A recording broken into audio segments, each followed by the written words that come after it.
If you want to know if a young child is going to grow up to be a professional Canadian hockey player, you actually do not need to look at their speed on the ice. Right. You don't need to look at their genetic makeup or, their innate agility or even their work ethic. You just need to look at their birth certificate. It sounds totally absurd, but it's true. It is. Because if that child happens to be born in December, their statistical chances of making it to the elite leagues are, well, they're essentially already dead. Yeah. Welcome to the Book Nook. Yeah. We are just so incredibly thrilled to have you here with us today. If you're listening to this, you are a deeply valued member of our community, and today we are going on a journey that is going to fundamentally rewire how you view achievement. Completely. We're talking about merit, the architecture of success, all of it. It really is a paradigm-shifting text we're looking at.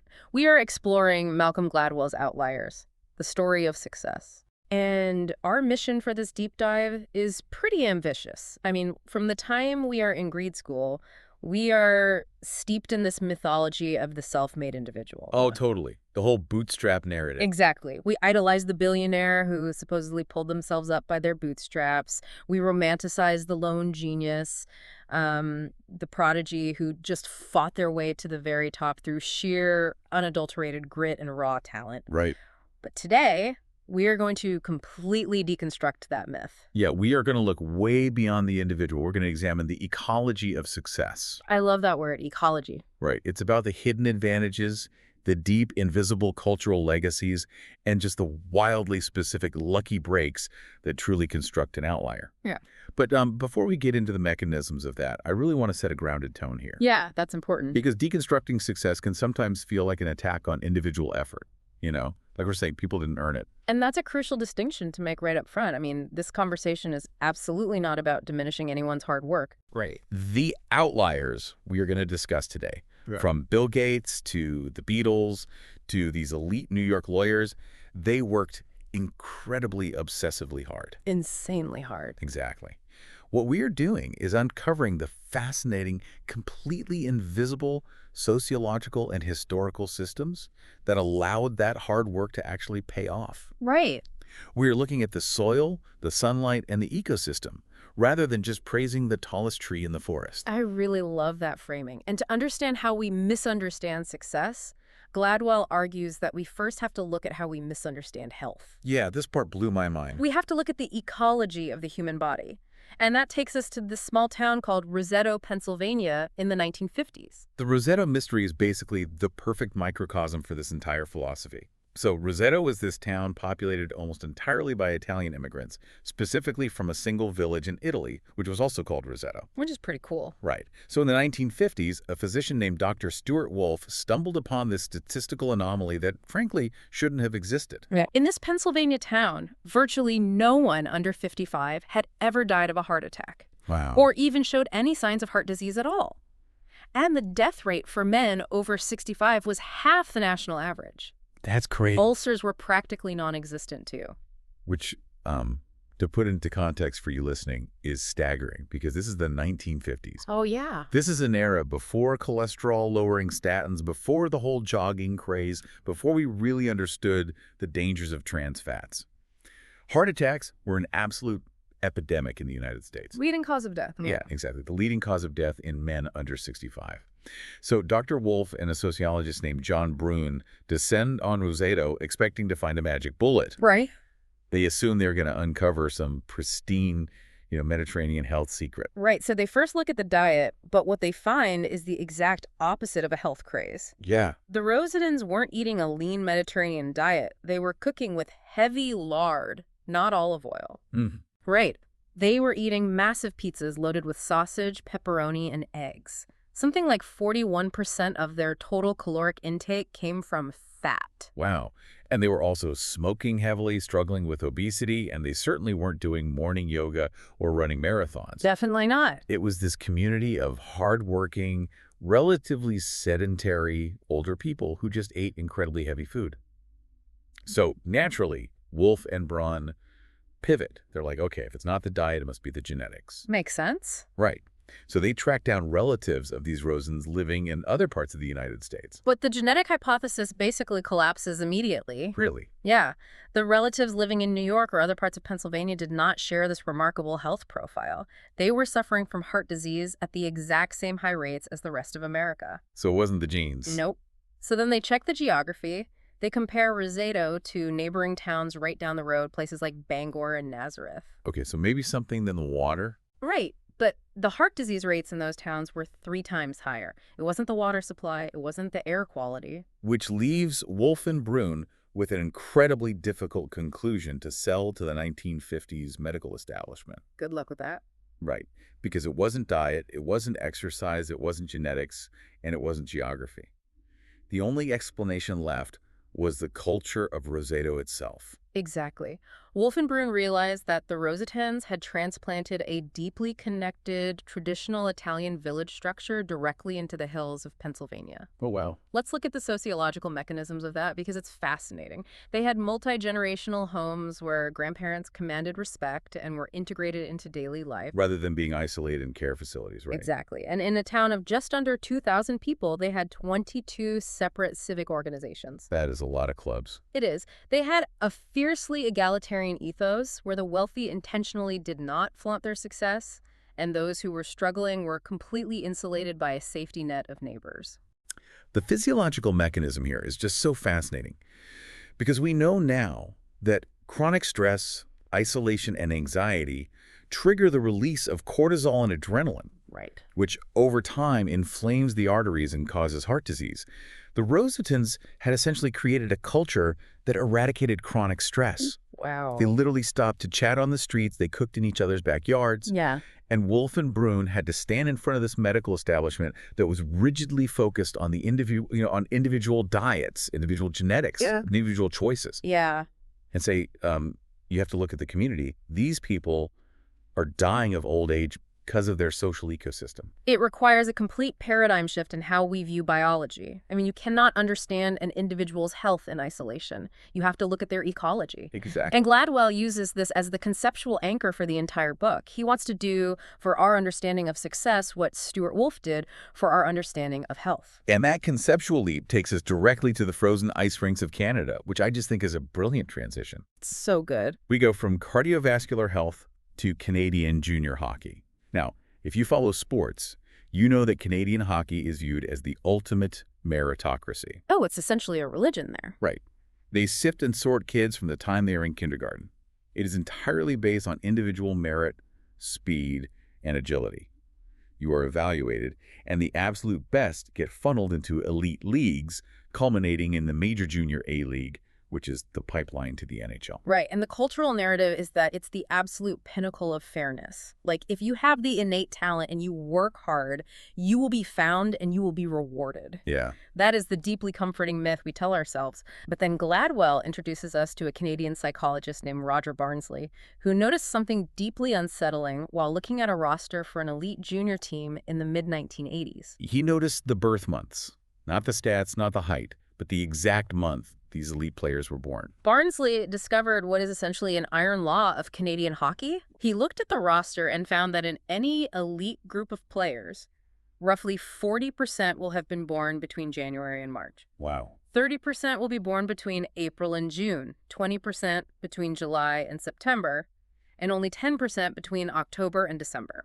When you read those numbers, it feels like a glitch in the matrix. It really does. Gladwell actually writes out a play-by-play of the Memorial Cup championship in the book, but he replaces the players' names with their birthdays. Oh, I remember that. It's incredibly jarring to read. It's like March 11 passes to January 4, who flips it to March 12, who shoots on goalie April 27. It sounds like some bizarre astrological cult ritual. Right, but the explanation isn't supernatural at all. It's purely bureaucratic.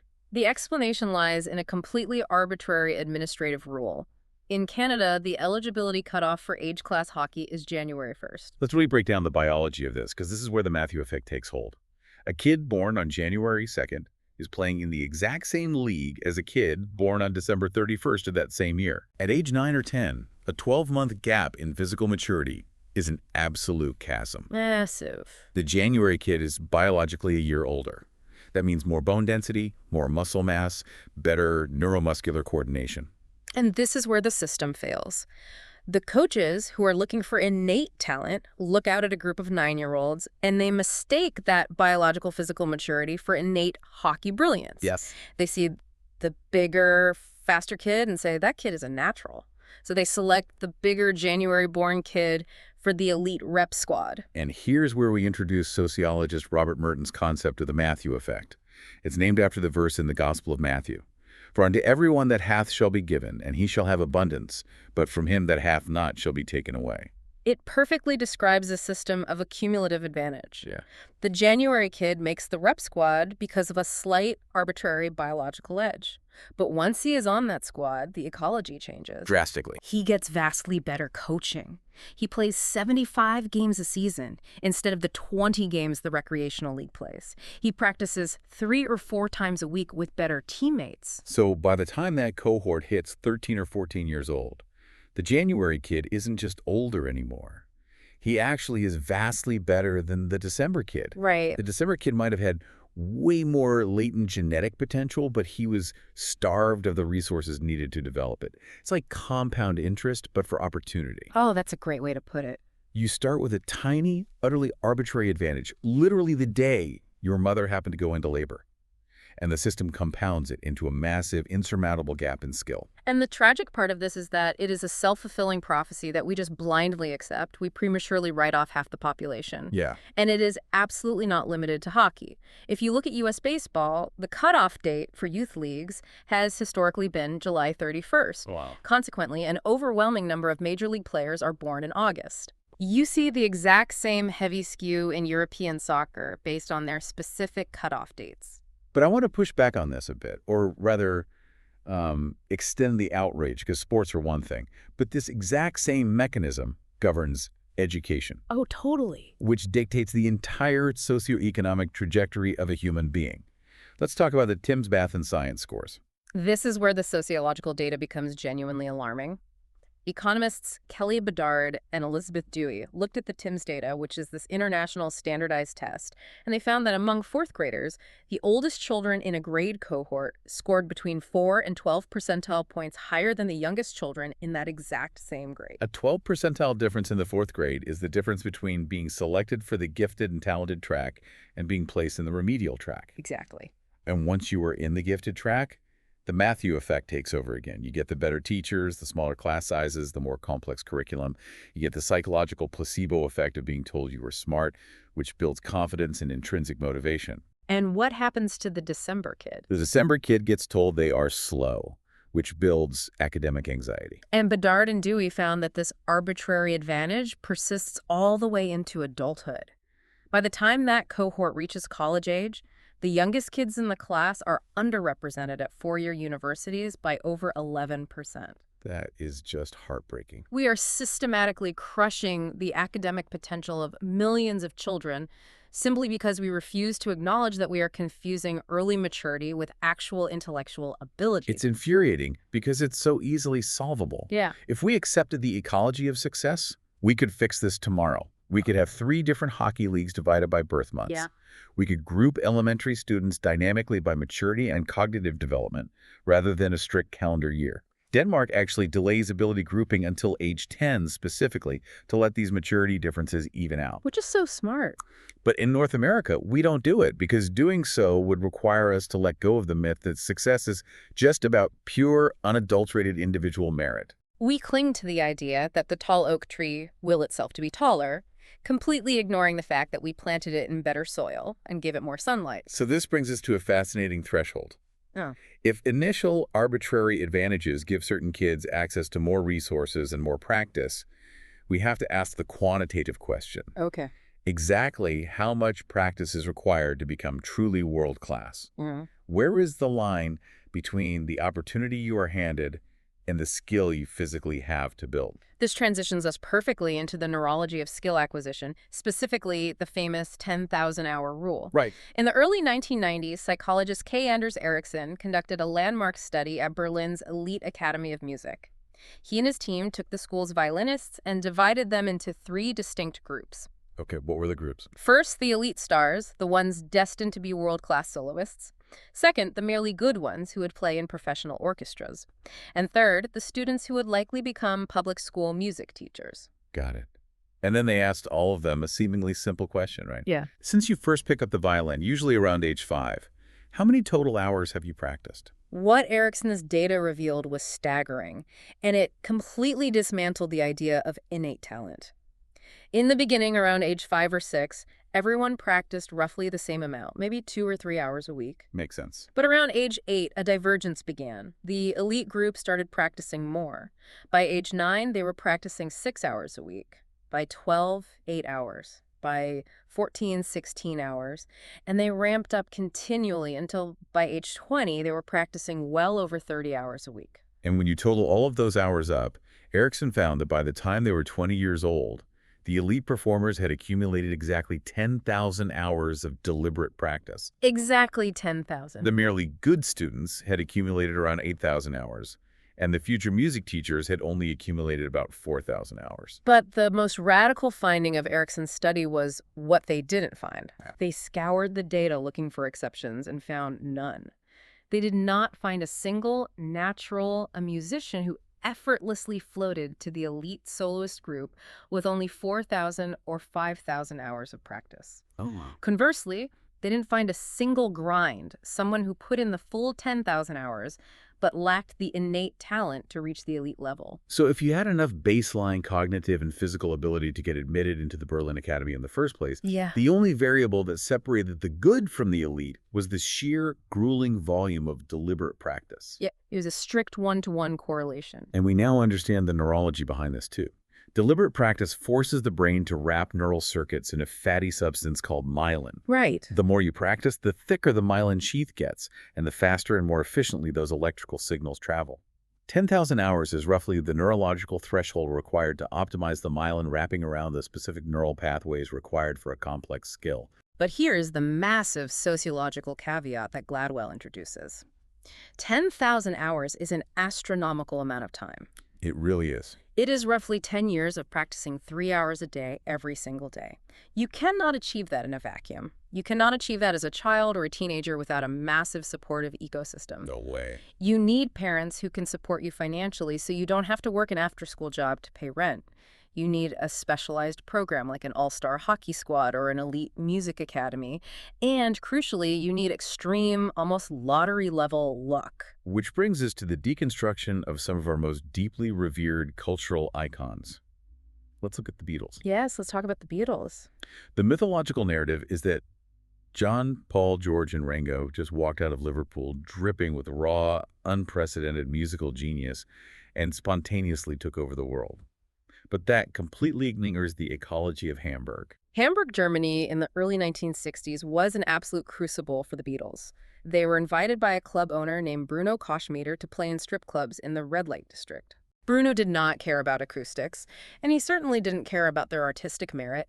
He just wanted loud music to keep the passing foot traffic coming into the club and buying drinks. John Lennon actually talked about this in interviews. He said they were forced to play for 8 hours a day, 7 days a week. 8 hours a day? Yeah. To survive an 8-hour set, you can't just play your 10 best original songs. They had to learn a massive catalog of cover songs, jazz standards, blues, rock and roll. They had to experiment with song structures just to avoid going insane from boredom. They built an immense physical and creative stamina.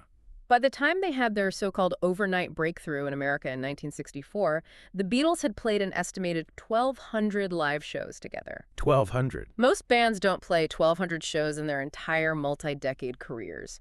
Hamburg was the ecosystem that provided their 10,000 hours. The raw talent was there, but the environment forced the myelin development.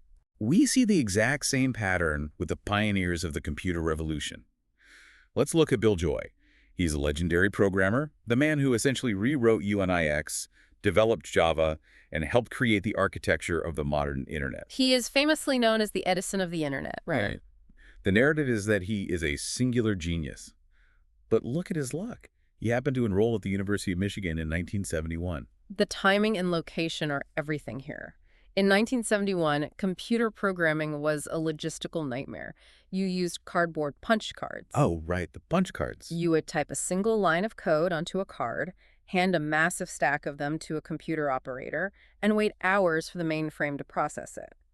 If you had a single misplaced comma, the program would crash, and you would have to start all over again the next day. That sounds so tedious. In that environment, it was physically impossible to accumulate 10,000 hours of practice. You spent 99% of your time waiting. But the University of Michigan happened to be one of the very first universities in the world to switch to a time-sharing system. Time-sharing meant you could sit at a teletype terminal, type commands, and the mainframe would process them in real time, instantly sending feedback to your screen. Suddenly, programming was interactive. But even with time sharing, time on the mainframe was incredibly expensive. Students were heavily rationed, but Bill Joy and his friends discovered a bug in the university's software. If they typed TK, the system would grant them unlimited time-sharing hours for free. Wow. Because of that specific glitch at that specific university, at that exact moment in computing history, Bill Joy essentially lived in the computer lab. He programmed day and night. By his second year of grad school, he had accumulated his 10,000 hours. And if Bill Joy's luck was rare, Bill Gates' luck is almost comical. It really is. When you list out the sequence of highly improbable events that led to Bill Gates' 10,000 hours, it completely shatters the illusion of the self-made tech billionaire. First, his wealthy parents send him to Lakeside, an elite private school in Seattle. Right. In 1968, Lakeside's Mothers Club used the proceeds from a rummage sale to lease a time-sharing computer terminal for the students. In 1968, most universities didn't have that technology, and Gates had it in 8th grade. Then, the Mothers Club ran out of money to pay for the computer time, but a parent happened to work at a startup called C-Cubed, which needed people to test their software on the weekends. So Gates and his friends got free computer time in exchange for finding bugs. It just keeps going. Then C-Cubed went bankrupt. But Gates found out that a company called ISI needed someone to write a payroll program, and they offered him free programming time in exchange. Wow. Then he got a job at TRW writing code. He even found a way to sneak into the computer labs at the University of Washington at 3 in the morning to steal time. By the time Bill Gates dropped out of Harvard to start Microsoft, he had been programming virtually nonstop for 7 consecutive years. He accumulated his 10,000 hours before he was even legally allowed to drink. That is insane. Gates himself has admitted that if there were 50 teenagers in the entire world who had his specific level of exposure to software development in the late 60s and early 70s, he would be stunned. He was brilliant, absolutely. But his brilliance was incubated in a completely unique, highly privileged ecosystem that provided unfettered access to practice. Which brings up a macro layer of this ecology, demographic luck. Sometimes the ecosystem isn't just a school or a club, it's the specific year you are born. Oh, this part is wild. If you look at a list of the 75 wealthiest people in human history, spanning from Cleopatra to modern billionaires, an astonishing 14 of them are Americans born in a very narrow 9-year window in the 1830s. I read that statistic and literally had to pause. 14 of the richest people in human history. People like John D. Rockefeller, Andrew Carnegie, J.P. Morgan, all born within 9 years of each other in the same country. Why? Because the 1860s and 1870s represented the greatest economic transformation in American history. It was the birth of Wall Street, the expansion of the transcontinental railroads, the dawn of industrial manufacturing. Right. If you were born in the 1820s, you were in your 40s when the revolution hit. You were too old. Your mindset and your capital were locked into the pre-Civil War agrarian paradigm. Makes sense. If you were born in the 1840s, you were still a teenager, too young to capitalize on the massive shifts in wealth. You had to be in your 20s, hungry and adaptable, when the industrial boom happened. And the exact same demographic phenomenon happened in Silicon Valley. The personal computer revolution officially kicked off in January 1975 when Popular Electronics put the Altair 8800 on its cover. Right. If you wanted to build an empire on the personal computer, you couldn't be born in 1945. No, you'd be 30. Right. By 1975, you'd be 30 years old. You'd likely be working at IBM building massive corporate mainframes. You'd have a mortgage. You'd have a baby. You couldn't quit your secure job to play with a $397 computer kit in your garage. But if you were born in 1960, you were only 15 in 1975. You were still in high school, too young to start a company. The absolute perfect age to be in 1975 was 20 or 21. You had the technical skills, but you didn't have the golden handcuffs of a corporate career. And look at the birth dates of the Silicon Valley Titans. It is uncanny. Bill Gates, October 1955. Paul Allen, 1953. Steve Ballmer, 1956. Steve Jobs, 1955. Eric Schmidt, the former CEO of Google, 1955. Bill Joy, 1954. Wow. It is an exact demographic sweet spot. They didn't just have talent, they had the incredible fortune of being born exactly when the wave was perfectly formed to be ridden. So looking at all of this, the 10,000 hours, the demographic windows, the access to resources, how do you conceptualize the idea of the prodigy? That's the million-dollar question, isn't it? We always point to Mozart. People say, well, Mozart composed concertos when he was a toddler. He didn't need 10,000 hours. Right, the natural genius. But Gladwell points to the music critic Harold Schoenberg, who actually analyzed Mozart's early work. Those early concertos were mostly just mashups of works by other composers, likely heavily guided by Mozart's father, who was an intense, overbearing music teacher. Ah, so not entirely original. Not at all. Mozart didn't produce his first truly original world-class masterpiece, Piano Concerto No. 9, until he was 21. By that time, he had been composing rigorously for over 10 years. He had hit his 10,000 hours. Amazing. So a prodigy isn't someone who skips the line. A prodigy is just someone who had a wildly early, intensely supported start to their 10,000 hours. That is a profound realization. Talent gets you through the door, but the hours build the master. But this naturally leads to a terrifying inverse question. What happens when you have the raw talent, the massive processing power, the off-the-charts IQ, but you have absolutely zero support system? What happens when a genius is starved of their 10,000 hours? This is what Gladwell calls the genius trap, and it is arguably the most heartbreaking part of the book. It really is. To explore this, we meet a man named Chris Langan. By all psychometric accounts, Langan has an intellect that defies standard description. His IQ is estimated to be 195 or higher, literally off the charts, making him theoretically one of the smartest people alive. His raw cognitive ability is staggering. He taught himself to read at age 3. He breezed through Bertrand Russell's Principia Mathematica at 16. He could walk into a foreign language test without having attended a single class, skim the textbook for 2 minutes in the hallway, and ace the exam. He is the ultimate, undeniable raw genius. Yet Chris Langan did not become a famous theoretical physicist. He didn't cure a major disease. He didn't win a Nobel Prize.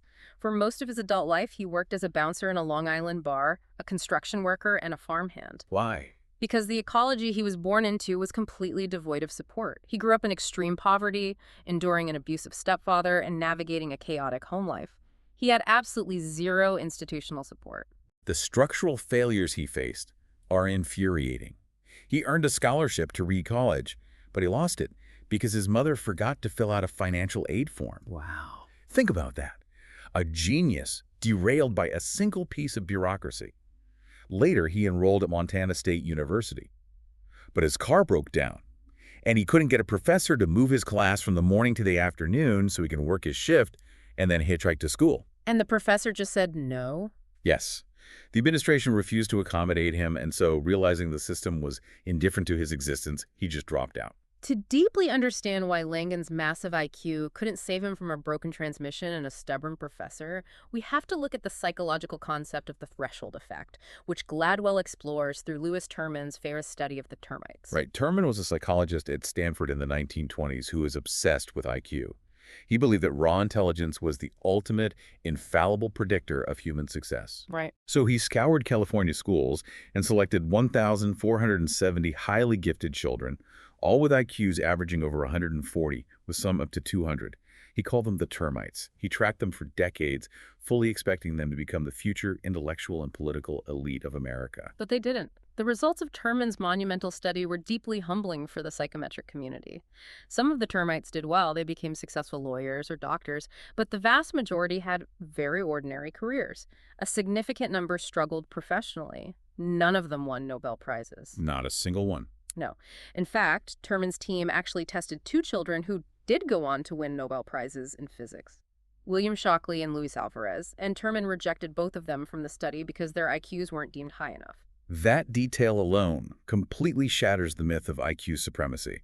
How do we explain that? How do 2 kids rejected for not being smart enough win Nobel Prizes, while the kids with 150 IQs become middle management accountants? It comes down to the threshold effect.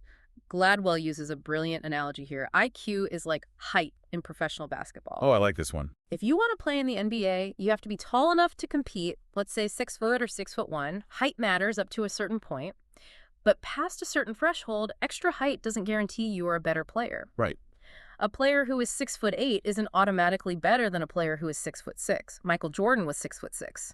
Once you hit the threshold, other variables take over: court vision, agility, work ethic, leadership. And the same is true for intellect. The data suggests that an IQ of around 120 is the threshold required to handle high-level university work. Mm. But once you hit 120, additional IQ points do not translate into measurable real-world advantages. Exactly. A scientist with an IQ of 170 isn't inherently better at discovering new phenomena than a scientist with an IQ of 130. Because beyond 120, a completely different cognitive skill becomes the dominant variable: Yeah. creativity. Psychologists measure this through what are called divergence tests. A pure IQ test is an exercise in convergence. You are given a complex pattern and you must converge on the single logically correct answer. But a divergence test asks a fundamentally different question. It asks you to imagine as many uses as possible for a common object, like a brick or a blanket. A highly analytical person might say, well, a brick can be used to build a wall, or as a paperweight. They give two very logical answers. But a highly creative person, a divergent thinker, might say, you could crush the brick and use the dust as a pigment. You could heat it in the oven to warm a bed. You could use it as a counterweight on a pulley system. I love those answers. Right. Divergence requires imagination, mental flexibility, and a willingness to break outside of strict logical paradigms. And the real world rewards divergence far more than convergence. We see this proven empirically in a study done by the University of Michigan Law School. They looked at their affirmative action program. Minority students were often admitted with slightly lower undergraduate grades and standardized test scores than their white peers. Oh. If you believe strictly in convergence and pure analytical ability, you would assume those minority students would be less successful in their legal careers. But the study found the exact opposite. Oh, wow. Once they graduated, the minority students were just as successful, earning as much money, making partner at the same rates, achieving the same honors as the students who came in with higher test scores. Why? Because every single student admitted to Michigan law was above the threshold. They were all smart enough to do the work.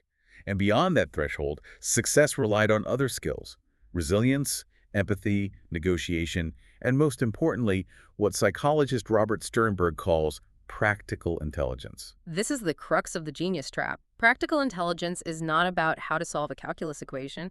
It is the social savvy required to navigate complex bureaucracies. Right. It is knowing what to say to whom, knowing when to say it, and knowing how to say it for maximum effect. It is the ability to read a room, to persuade, and to advocate for yourself. And this brings us to the heartbreaking contrast between Chris Langan and J. Robert Oppenheimer, the theoretical physicist who famously led the Manhattan Project. This story is wild. Oppenheimer had a brilliant mind, absolutely.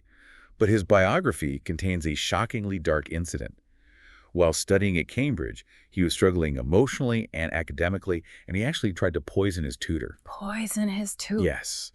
He soaked an apple in toxic chemicals and left it on his tutor's desk. It is a staggering historical footnote. I mean, Oppenheimer committed an act that could have easily landed him in prison for attempted murder.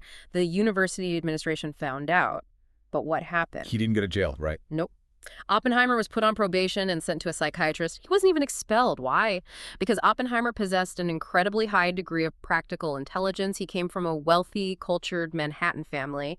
He knew exactly how to speak to the Cambridge administrators. He knew how to project remorse, intellectual value, and negotiation. He literally charmed his way out of an attempted murder charge. And later in his career, he used that exact same practical intelligence to talk his way into leading the Manhattan Project, convincing a gruff, incredibly skeptical military general, Leslie Groves, that he was the right man for the job, despite having a history of left-wing political associations and absolutely zero administrative experience. He had the vocabulary of persuasion. Now contrast that with Chris Langan. Oppenheimer negotiates his way out of a poisoning, while Chris Langan couldn't negotiate his way out of a scheduling conflict with a math professor. Langan just accepted the professor's refusal and walked away from his education. He didn't know how to appeal to the dean, how to plead his case, or how to manipulate the bureaucracy. He just didn't have the tools. It is deeply tragic to realize that Langan couldn't communicate his genius to the gatekeepers of success. But where do these tools come from? If practical intelligence isn't genetic, how does one acquire it? Sociologist Annette Leroux conducted a fascinating intensive study on parenting styles that answers this exactly. She spent extended periods observing families of different socioeconomic backgrounds and identified two distinct philosophies of child-rearing. Okay, what's the first one? Wealthy, middle-class parents practice what she calls concerted cultivation. They actively curate their child's development. Exactly. They heavily schedule their kids in soccer, piano, debate club. They shuttle them from activity to activity. But more importantly, they constantly engage them in conversation as intellectual equals. They teach them to question authority and to negotiate. Right. Leroux highlights a 9-year-old boy named Alex Williams. On the way to the doctor's office, his mother preps him on how to ask the doctor questions. When they get in the room, Alex interrupts the doctor, asks about his growth chart, and negotiates his care. He is 9 years old, and he is treating a medical professional as a peer. That is concerted cultivation. It instills a deep sense of entitlement, not in a pejorative sense, but in the sense that the child believes they have a right to exist in institutional spaces, to be heard, and to customize their environment to their needs. Oppenheimer was raised with concerted cultivation. But poor and working-class parents, Leroux found, practice a different philosophy, which she calls the accomplishment of natural growth. They deeply love and care for their kids, they provide for them, but they see the boundary between adults and children as rigid. Right, they let their kids develop on their own in unstructured free time. Yeah, they issue directives rather than engaging in negotiations. They do not teach their kids to challenge authority. In fact, they teach them to defer to it. And while natural growth creates kids who are often more independent and less whiny, it also instills a profound sense of constraint. These children learn that institutions, schools, hospitals, employers are rigid entities that cannot be negotiated with. You either obey the rules or you leave. That was Chris Langan. He learned constraint and distrust of authority from his environment. When the professor said no, his cultural programming told him the conversation was over. So knowing what to say to whom is entirely learned from your environment, which leads us to a fascinating synthesis. If practical intelligence comes from your family background and your opportunities are dictated by demographic timing, what does the ultimate flawless perfect storm of these advantages look like in the real world? To see the perfect storm in action, Gladwell introduces us to Joe Flom. Joe Flom became one of the most powerful and successful lawyers in American history, essentially building the firm Skadden Arps into a global titan. Now, the myth of Joe Flom is the classic American dream. He was a scrappy Jewish immigrant kid who grew up in the Depression, went to night school, and overcame poverty and intense anti-Semitism purely through his own brilliant legal mind and sheer hustle. Right. But Gladwell takes that myth, validates Flom's hard work, but then systematically reveals the hidden ecology that made his ascent inevitable. Gladwell breaks Flom's success into 3 distinct, incredibly specific lessons. Lesson 1, the importance of being Jewish. Okay, unpack that. In the 1940s and 50s, the elite white shoe law firms in New York were exclusively run by Nordic Protestant West Ps. They operated like private clubs.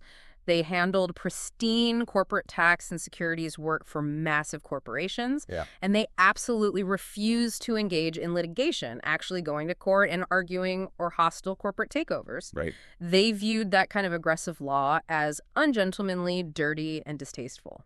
And these white shoe firms also refused to hire Jewish lawyers like Joe Flom, regardless of how brilliant they were or if they were the editor of the Harvard Law Review. So Flom and his Jewish peers were locked out of the establishment. Yeah. They were forced to start their own small, obscure firms, and because they couldn't get the pristine corporate tax work, they had to take whatever work they could get. Yeah. And the work the white shoe firms rejected was the distasteful litigation and proxy fights. So for 20 years, Joe Flom and his partners ground away in obscurity, handling hostile takeovers and aggressive litigation. They were getting their 10,000 hours of deliberate practice in a highly specialized field. Wow. Then the 1970s hit. The financial markets shifted dramatically, capital became more fluid, and suddenly, hostile takeovers became the standard way of doing business on Wall Street. It was a massive paradigm shift. And suddenly, corporations needed aggressive takeover lawyers. The white shoe firms were completely paralyzed. They didn't know how to do it. They hadn't practiced it. Right. But Joe Flom had been doing nothing but hostile takeovers for 2 decades. Adversity had essentially handed him a total monopoly on the most lucrative legal field of the late 20th century. Being locked out was the greatest advantage he could have received. Then we have lesson 2, demographic luck. Just like the Silicon Valley pioneers, Flom was a beneficiary of birth dates. Gladwell illustrates this by comparing 2 men, Maurice Janklow and his son, Mort Janklow. Maurice Janklow was a highly educated Jewish man born in 1902. He went to law school. He was brilliant. But he graduated right into the teeth of the Great Depression. His entire career was a struggle against economic headwinds. But Mort Janklow, his son, was born in the 1930s. This was the demographic trough. Because of the economic devastation of the Depression, birth rates plummeted. So when Mort's smaller generation hit the school system, they inherited an infrastructure built for a larger population. Classes were small, resources were plentiful, university admissions were easier. We call this an inverted funnel of resources. And when Mort Janklow graduated from law school, he entered a booming post-war economy where there was a massive demand for professionals to service the upcoming baby boomer wave, and very few people in his generation to fill those roles. Mort Janklow had the economic wind completely at his back. And Joe Flom, born in 1923, caught the leading edge of this exact same demographic wave. And finally, we have lesson 3, the garment industry. This is arguably the most sociologically fascinating part of Flom's ecology. Joe Flom's parents, like hundreds of thousands of Eastern European Jewish immigrants, worked in the New York garment industry. Yeah. Gladwell tells the story of Louis and Regina Borganek, who immigrated to America and started selling children's aprons on the streets of the Lower East Side. To understand why this matters, you have to look at the other immigrant groups of the era. The Irish and Italian immigrants arriving at the same time often worked as day laborers, digging subway tunnels, or as domestics. This was hard, physically exhausting labor, but crucially, it offered zero autonomy. You took orders, you got paid a flat wage, and there was no cognitive complexity. But the Jewish immigrants arriving from Eastern Europe often had specific occupational skills. They had been forbidden from owning land in Europe, so they became tailors, bookbinders, and dressmakers. When they came to New York, they entered the garment industry. It was brutal, back-breaking work, often in sweatshops, but it possessed 3 specific psychological pillars that defined meaningful work. Okay, what are the 3 pillars? First, autonomy. They were often independent contractors or small business owners. They made their own decisions. Second, complexity. Navigating the garment industry required understanding market trends, predicting what fabrics would sell, and negotiating with suppliers and buyers. It engaged the mind. Right. Third, and most importantly, there was a direct, linear connection between effort and reward. If you stayed up until midnight sewing 10 extra aprons, you made exactly that much more money the next day. Meaningful work is the crucible of concerted cultivation. By watching their parents run these complex, high-stakes small businesses at the kitchen table, children like Joe Flom absorbed an incredibly potent worldview.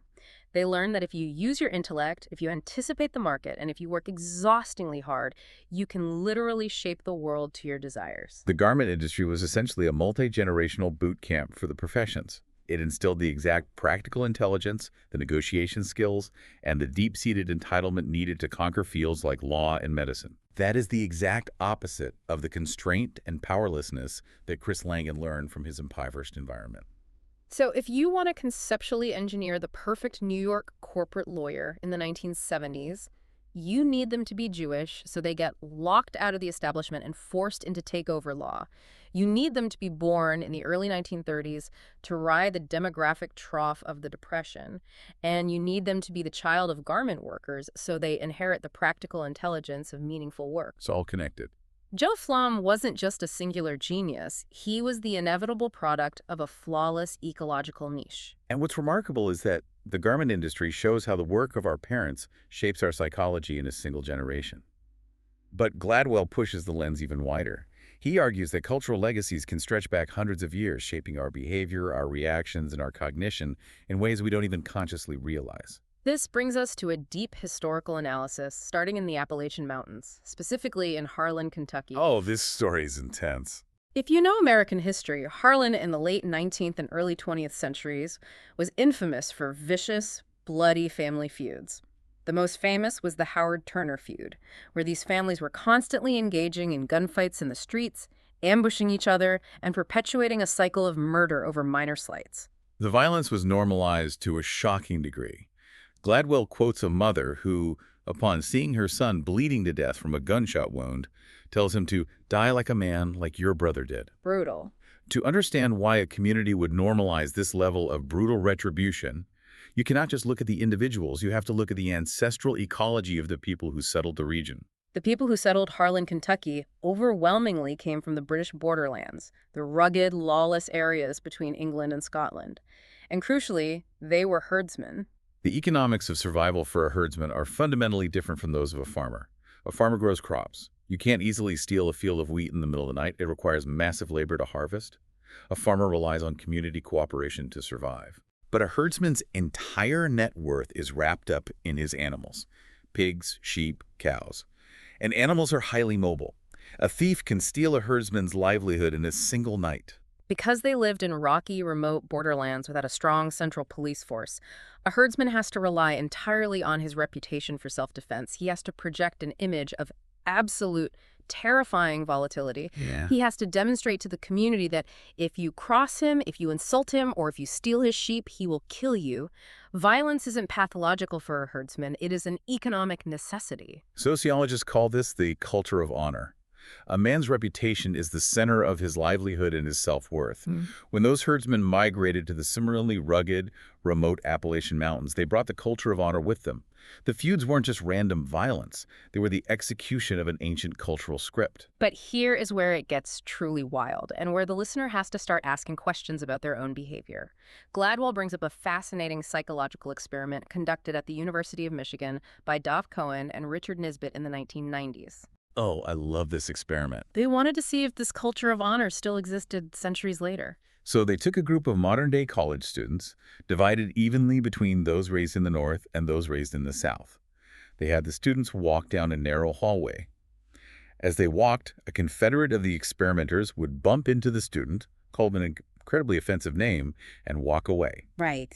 Then the researchers swabbed the student's saliva to measure their physiological reactions. The results were stark. The northern students mostly just laughed it off. Their physiological state barely changed. They viewed the bump as a mildly annoying encounter with a rude person. But the southern students, The southern students, even those who grew up in affluent suburban families far removed from the agrarian realities of herding, showed massive physiological spikes. Their cortisol, which is a stress hormone, and their testosterone levels skyrocketed. They were primed for physical confrontation. hundreds of years later, in a sterile university hallway, these affluent students were still neurologically reacting with the culture of honor of a frontier herdsman. They had inherited a cultural legacy that dictated their neuroendocrine response to an insult. Which forces a really uncomfortable question. Does this mean we are entirely prisoners of our ancestors? Are we just deterministic robots acting out centuries-old scripts? That is the fear. But Gladwell applies this concept to a scenario with much higher stakes to show how we can actually intervene. He explores the ethnic theory of plane crashes, specifically looking at aviation disasters from the 1990s, like Avianca Flight 052 and Korean Air. The transcript of the Avianca crash is absolutely chilling to read. It really is. The plane is approaching New York, and they have been placed in multiple holding patterns due to weather. They are critically low on fuel. The first officer, Klotz, is communicating with air traffic control. He knows they're going to run out of fuel and crash. But when he speaks to the aggressive, fast-talking New York controllers, he uses what linguists call mitigated speech. Mitigated speech is an attempt to downplay or sugarcoat the meaning of what is being said. Instead of issuing a command, "We have an emergency, clear the runway now," Klotz uses hints. He says, "I think we need priority," or "We're running out of fuel, sir." To a New York air traffic controller who operates in a culture of extreme directness, a hint doesn't register as an emergency. Because Klotz was polite and deferred to their authority, the ATC assumed the plane was fine and put them in another holding pattern. The plane crashed, killing 73 people. And this wasn't an individual failing by Klotz, it was a cultural legacy. Gladwell ties this to Dutch psychologist Geert Hofstede's concept of the Power Distance Index, or PDI. PDI measures how much a specific culture values, respects, and reinforces hierarchy and authority. Right. Colombia, where Klotz was from, has a very high PDI. In a high PDI culture, you do not bluntly contradict your superiors, you do not issue commands to authority figures, you use mitigated speech to show respect. Korean Air suffered from a very similar tragic epidemic of crashes in the late 1990s. South Korea has one of the highest PDIs in the world. Their linguistic and cultural heritage is intensely hierarchical. Right. In the cockpit, the captain was essentially a deity. If the captain made a catastrophic error like flying a plane into a mountain because he was visually disoriented, the first officer would notice the mistake. But the cultural legacy of high PDI strictly forbade him from correcting the captain directly. The first officer would just drop vague, polite hints, hoping the captain would realize the error all the way until the moment of impact. It's terrifying that a cultural imperative to be polite can override the biological imperative to survive. But earlier you asked if we were prisoners to these legacies. How did Korean Air fix this? Because today, their safety record is impeccable. They brought in an American aviation expert named David Greenberg to overhaul their flight operations. And Greenberg's approach was brilliant because he didn't fire the Korean pilots. No. He didn't tell them their culture was inherently broken or inferior. He recognized the invisible matrix of the cultural legacy, and he gave them a structural tool to step outside of it. He changed the language of the cockpit. He mandated that all communication in the cockpit had to be in English. Precisely. Yeah. The Korean language has intricate, deeply embedded gradients of deference and hierarchy built into the conjugations and vocabulary. But in English, those specific hierarchical gradients don't exist in the same way. Right.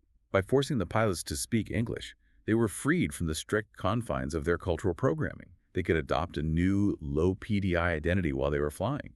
A first officer could say, "Captain, you are banking too hard," without feeling like he was violating a sacred cultural norm. By acknowledging their legacy, they were able to neutralize the parts of it that were harmful in the highly specific context of modern aviation. It is incredibly empowering. We are not prisoners of our history if we have the self-awareness to recognize it. Definitely not. And Gladwell then flips this concept to show us a cultural legacy that is profoundly beneficial in the modern world, the legacy of the rice paddy. We've all heard the cultural stereotype that Asians are naturally better at math. It is often chalked up to some vague genetic superiority or innate cognitive wiring. Gladwell completely deconstructs this, arguing that math proficiency is deeply rooted in cultural legacy. First, he points out a structural linguistic advantage. Chinese numbers are logically constructed in a way English numbers are not. In English, we have irregular words like 11, 12, or 20. Right. In Chinese, the numbering system is entirely logical base 10. 11 is literally 10-1, 12 is 10-2, 24 is 2 tens 4. Because the system is completely transparent, Asian children learn to count much faster, and they can perform basic addition and subtraction much earlier, simply because the language does the math for them. Furthermore, the Chinese words for numbers are incredibly brief. They can be spoken in a fraction of a second. Human working memory operates on a roughly 2-second loop. Because Chinese numbers are so short, a Chinese speaker can hold significantly more numbers in their working memory than an English speaker. They have an immediate neurological head start in mathematics just by virtue of their language. But the linguistic advantage is just the primer. The real driving force of Asian math superiority is the agricultural legacy of the rice paddy. In southern China, agriculture looks fundamentally different from Western farming. Right. A rice paddy is tiny, often the size of a hotel room, but it has to support an entire family. It is arguably the most complex, agonizing, highly skilled form of agriculture on Earth.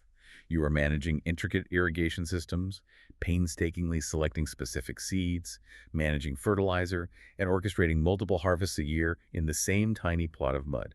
It requires an estimated 3,000 hours of brutal labor a year. But crucially, just like the garment industry in New York, rice farming provides meaningful work.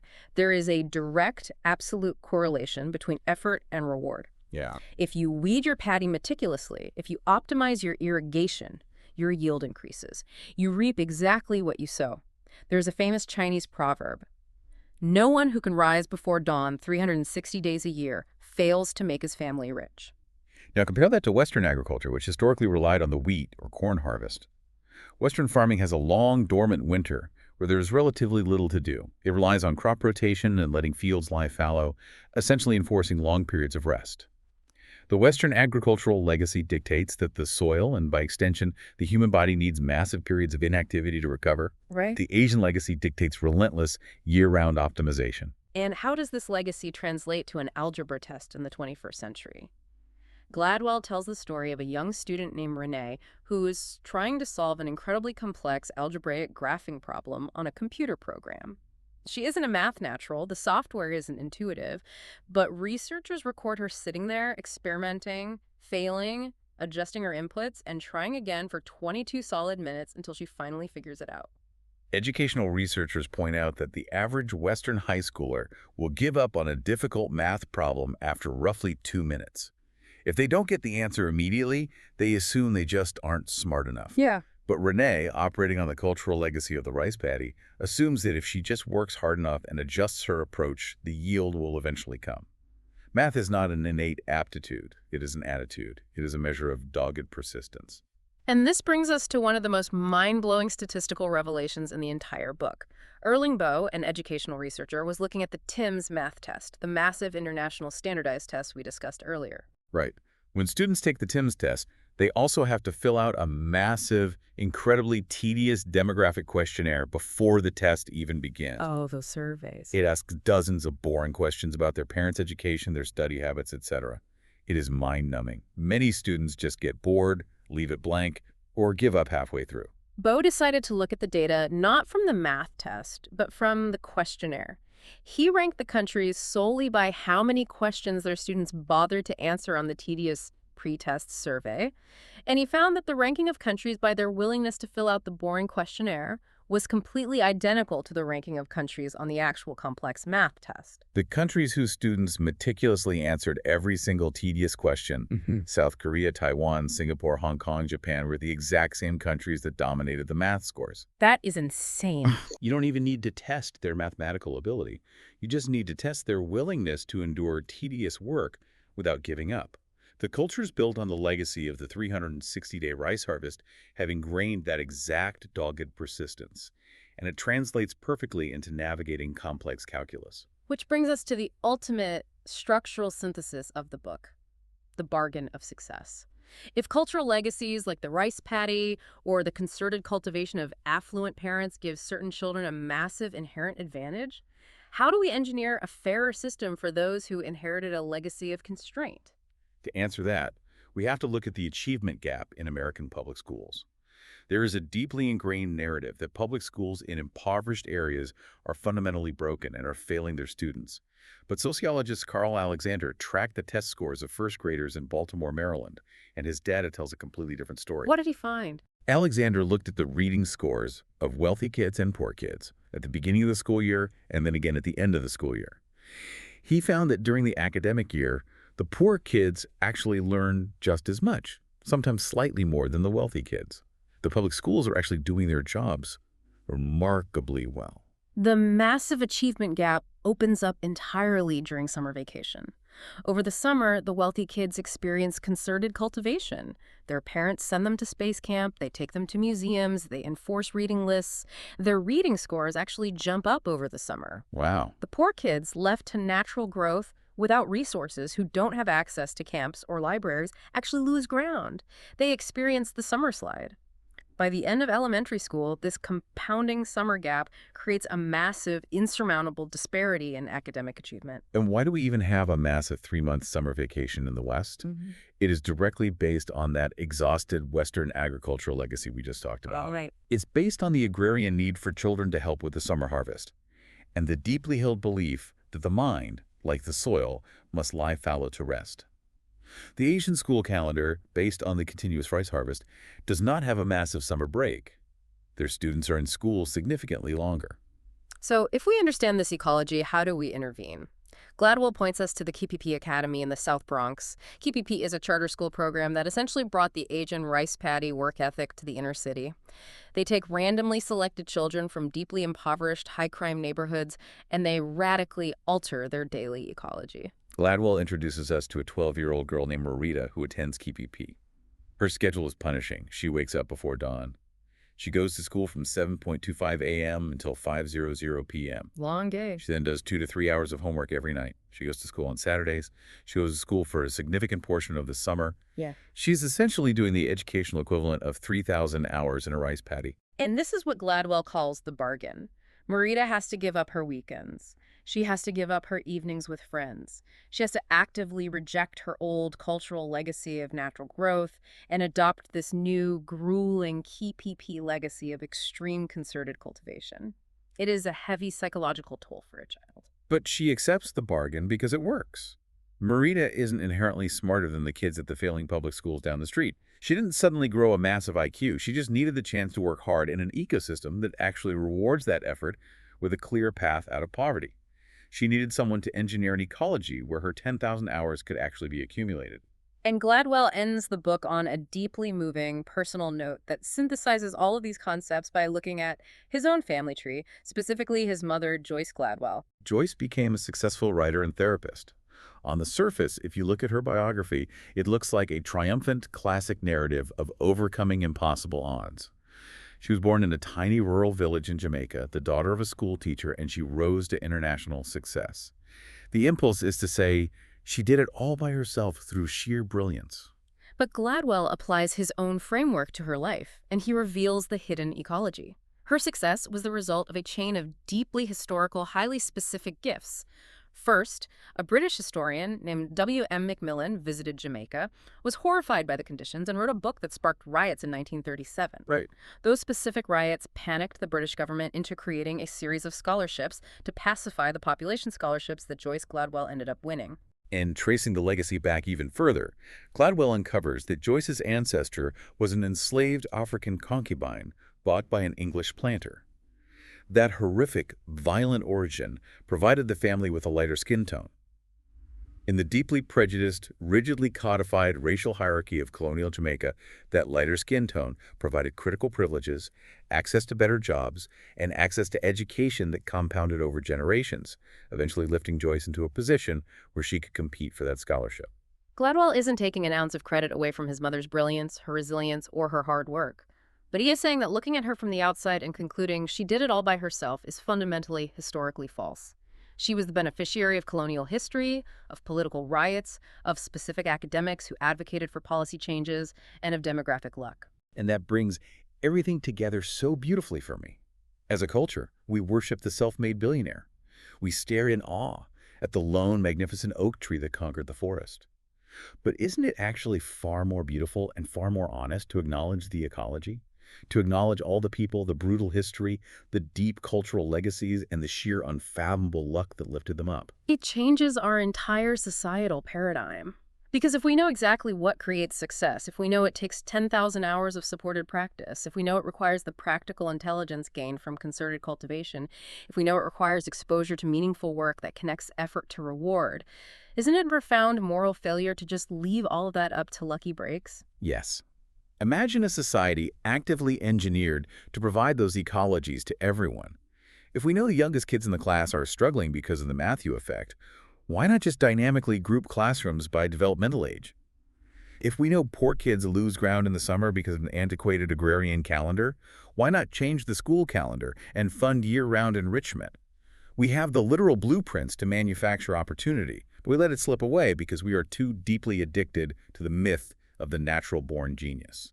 It leaves you with a profound sense of civic responsibility. Success is not an individual right, it is a collective gift. And a society that understands the mechanics of that gift can choose to distribute it much more widely and equitably. Absolutely. So, as we wrap up this incredibly deep journey, here is a final provocative thought for you to mull over as you go about your week. If massive cultural legacies like the Appalachian culture of honor or the Asian rice paddy work ethic can persist for centuries, dictating how people react to insults or math problems without them even consciously knowing it, well, what invisible legacy is driving your behavior right now? What 300-year-old ghosts are sitting in the room with you, telling you how to react to an authority figure, how to manage your finances, or how to view your own potential? Find your legacy. Deeply understand it. And remember that just like the pilots at Korean Air, once you see the matrix, you have the power to change it. An incredibly powerful thought to end on. And we want to hear from you. Drop a comment below and tell us which book you'd like us to explore next. We read every single one. Thank you so much for joining us here at the Book Nook. Be sure to subscribe so you never miss an episode of our literary deep dives. Until next time, keep reading and keep looking closely at the forest.